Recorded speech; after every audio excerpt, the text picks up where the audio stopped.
Hi, I'm Dr. Jeffrey Zeig, and I'm the director of the Milton Erickson Foundation in Phoenix, Arizona. I want to take this opportunity to provide a little background about the person who Milton Erickson was. Certainly there's a lot written about Erickson. There's probably 100 books now that are about Erickson directly, that describe his contributions using various lenses that are on the floor of the philosophical universe.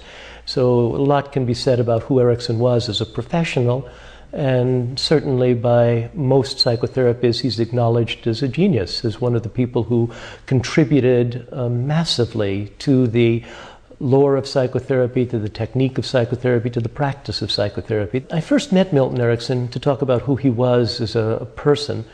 So I first met Milton Erickson in 1973. I had my master's degree. I was a licensed therapist. I was a marriage family counselor in California. And I started studying about hypnosis. And when I started studying about hypnosis, I was fascinated and I asked, what should I read? My supervisor said, well, read this book, Advanced Techniques of Hypnosis and Therapy. It's a book that's no longer in print, but it was the only book that was available about Erickson, because Erickson mostly wrote articles and he didn't write books. There were other people who took his work and turned those articles and thoughts and contributions into books. And I read this book and I was stunned. So I wrote a frivolous postcard to my cousin who was studying nursing in Tucson. I said, Ellen, if you ever go to Phoenix, you have to visit Milton Erickson. This man's a genius. And Ellen wrote me back and she said, Jeff, don't you remember my old roommate, Roxana Erickson?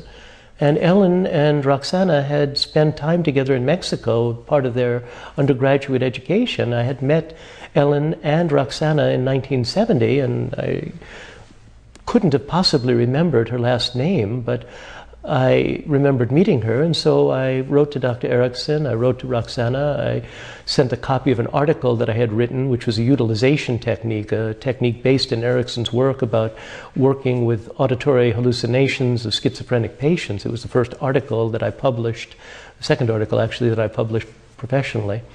And Erickson wrote back, and I asked him if I could be his student, and Erickson wrote back and said no. And he said, in this personalized letter, he said that his health was rocky and that he really couldn't take any students, and certainly the patients that he was seeing couldn't be used for my education. But he wrote at the end of that letter, when you read my work, you don't need to pay attention to the pattern, to the techniques, to the wordings of suggestions.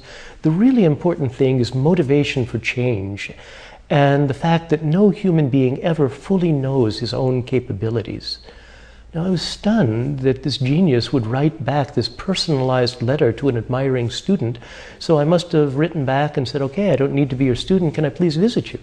And he wrote back, yes. And so in December of 1973, or November of 1973, I made a trek to Phoenix. And I encountered Erickson. He was a very infirmed, frail man.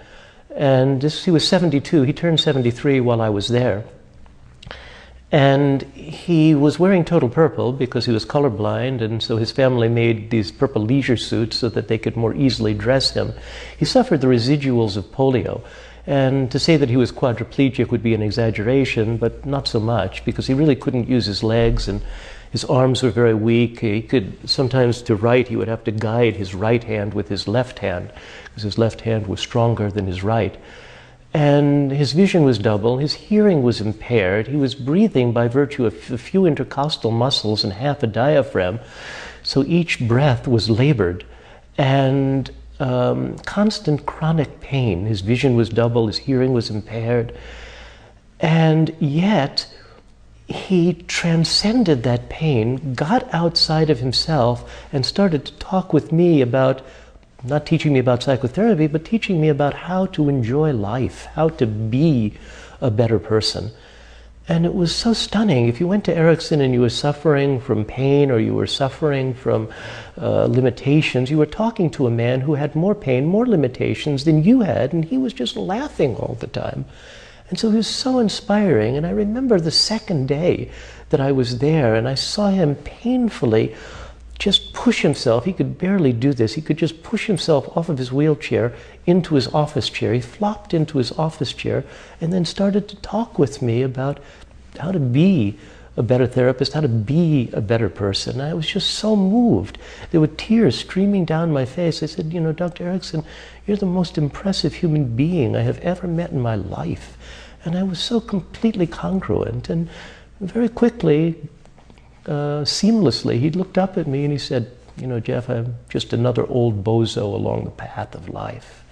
Because he didn't want to be on a pedestal, even one that was made of pure marble. So lots of times when people read about Erickson, it seems that he is this technician and that he is so thoughtful about all of the things that he was doing. And certainly he was. He was a genius about what he did. But more impressive was the genius of how he lived and how he presented this image of being the wounded healer, the person who is deeply wounded but transcends those wounds to be able to help others. And I want to be sure that that aspect of the humanity of who Erickson was is adequately presented, not just the technical genius. Thank you.